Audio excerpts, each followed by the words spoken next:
When Jesus taught with parables, he often used whatever was available to him to illustrate a greater truth. For instance, if he were near the Sea of Galilee, he would use fishing stories. He didn't have to look far to use a lot of farming illustrations too. Even today in Israel, you've got farmers dealing with this constant problem of rocks in the land. In the Galilee region, especially the further north you go, the more rocks you'll find. Here we've got a field where a farmer has developed a pasture by taking the rocks away from the pasture land and building a rock wall. And we've even got cattle that are housed inside these rock encampments, the rock fences. A brilliant way to use the land and the resources, and also a great way to lead us into the story of the sower. In the early days of miracles and teaching, when the popularity of Jesus was soaring, Jesus was forced to use a boat as a platform. By pulling out into the water, he could turn the hills around the Sea of Galilee into a natural amphitheater. The thousands who listened there would have had no trouble hearing what he said. Mark's gospel says it went like this. Again, Jesus began to teach by the lake. The crowd that gathered around him was so large that he got into a boat and sat in it out on the lake, while all the people were along the shore at the water's edge.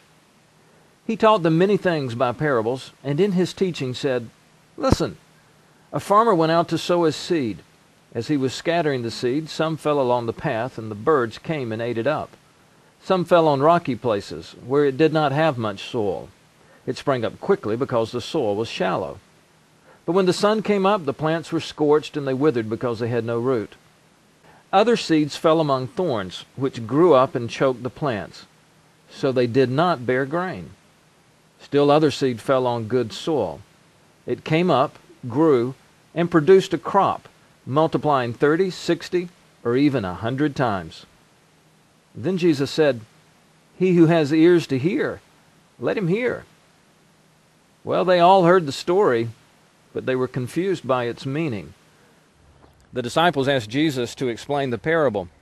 You know, I learned a lot about this parable just by being in Israel, because the farming, especially in the Galilee region, follows this pattern.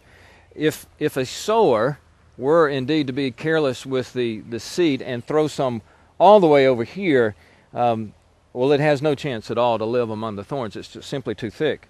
Among the rocks along the side of the garden, there is indeed dirt here. If a plant were to spring up, if the seed were to fall between the rocks, well, it would grow for a while, but it again has no chance to really survive. On the path, as it was then, it is now. If seed falls here, it'll be trampled. Now we'll have motorized vehicles running back and forth over it. This is not the place for seed. The seed belong in the good soil. And here we've got a freshly dug garden. It's been plowed up. It's ready to go. The seed that would fall here is going to produce, just as Jesus said, 40, 60, 80, even 100-fold. You know, when I've heard this parable through my life, I've always been worried that my life is going to somehow wind up among the thorns or the rocks or on the road. I mean, it's such a frightening idea. But to visit Israel is to see that most seed falls in that larger area. I mean, 90% of a farmer's seed is going to fall in the prepared soil. It appears to me that it's easier to succeed at this spiritual life than it is to fail. I mean, that's probably what Jesus was communicating. Look how easy it would be to get in there, put your life in the good soil, and just produce. The Word of God is the seed. Let it land in a very cultivated place in your life, and go produce what you were meant to produce.